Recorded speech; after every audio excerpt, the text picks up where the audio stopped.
Art. A place for creativity, self-expression, pouring out your soul, endless learning, procrastination, distractions, and wait, what?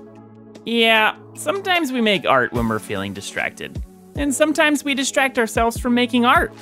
We want to make art because it brings us joy, because it's an escape from harsh realities, or it's a way to de-stress after work.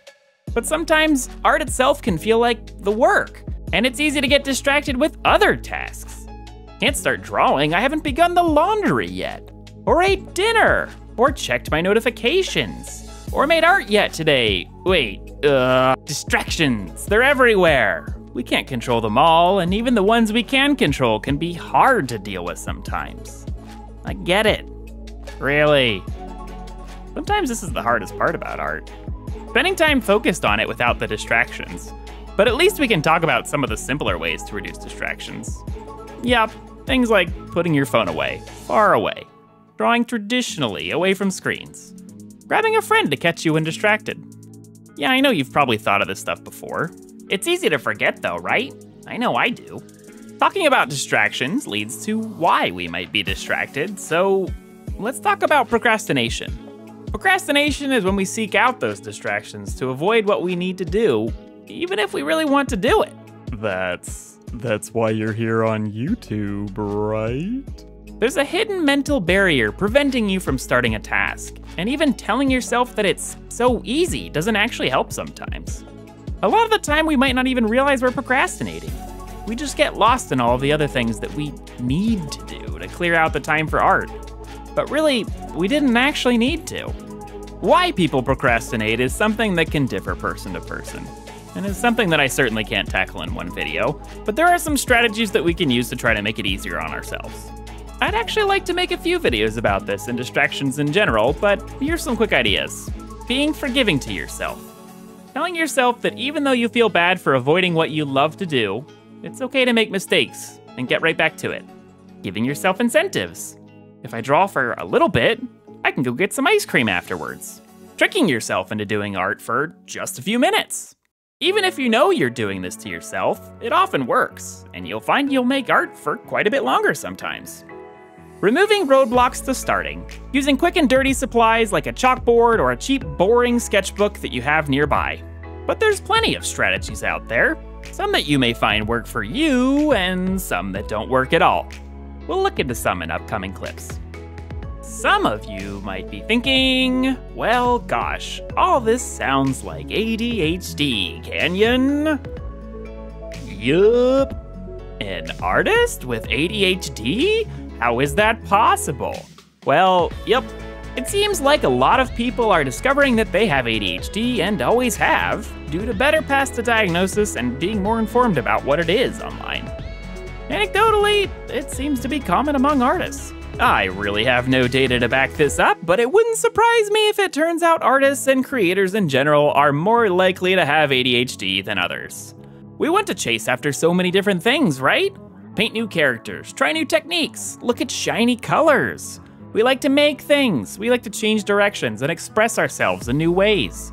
A lot of that lines up with ADHD behaviors. Nothing wrong with it. So yes, recently I actually got a diagnosis for ADHD. And in hindsight, duh.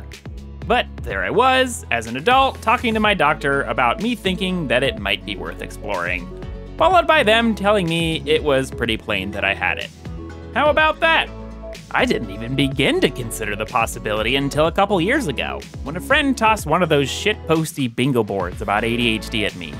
And I was like, wait, these aren't just normal people things? Why do I have 4 bingos? And then there was a span where I didn't think it described me because maybe I just had a vitamin deficiency? Then later I did think it was me again, but I was okay medicating with coffee? I only asked my doctor about it during a usual checkup, and the plan they laid out seemed simple, so I said, yeah, let's see where this goes. Not much later, and I have a prescription for some ADHD meds. Got that all figured out, and months later, here I am loving things. Honestly, I was kind of worried that medication would make me less creative. That I'd be a drone just doing task after task and wouldn't want to do art as much. But that isn't true in the slightest. I still have my creativity. I still love to make art.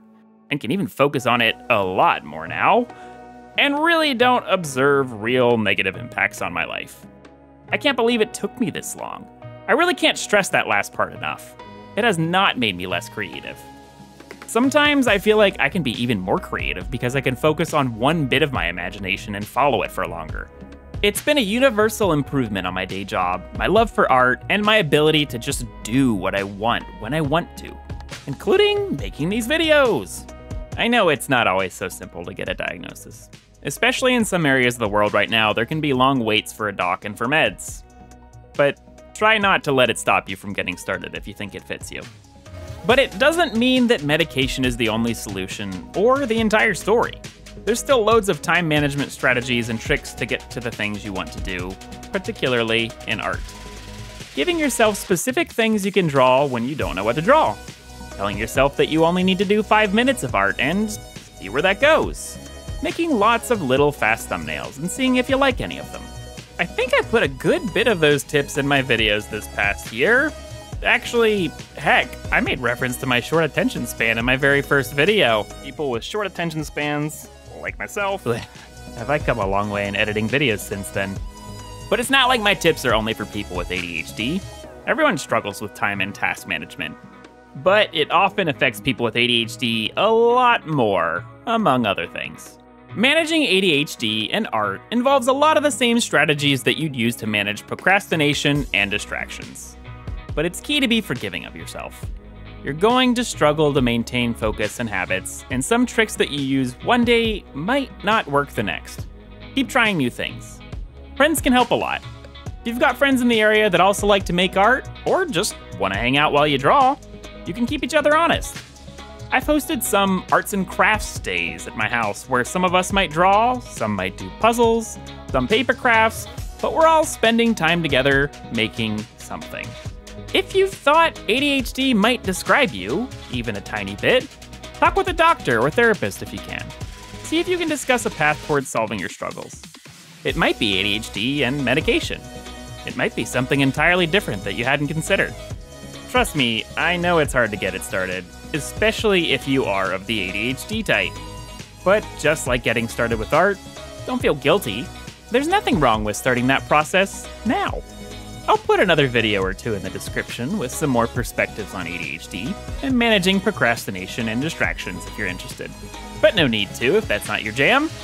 I'm planning on making more videos about this stuff and how to handle it all specifically as an artist. If there's something that frequently distracts you from making art, feel free to leave a comment and I'll see if I can get to including some of that in upcoming clips. For the moment, be kind to yourself, find a cozy place, and go have some fun with your art today. Boy, because it's an escape from realities. That's not. No. And being more informed about what it. Because it's an escape from harsh realities. We'll get there.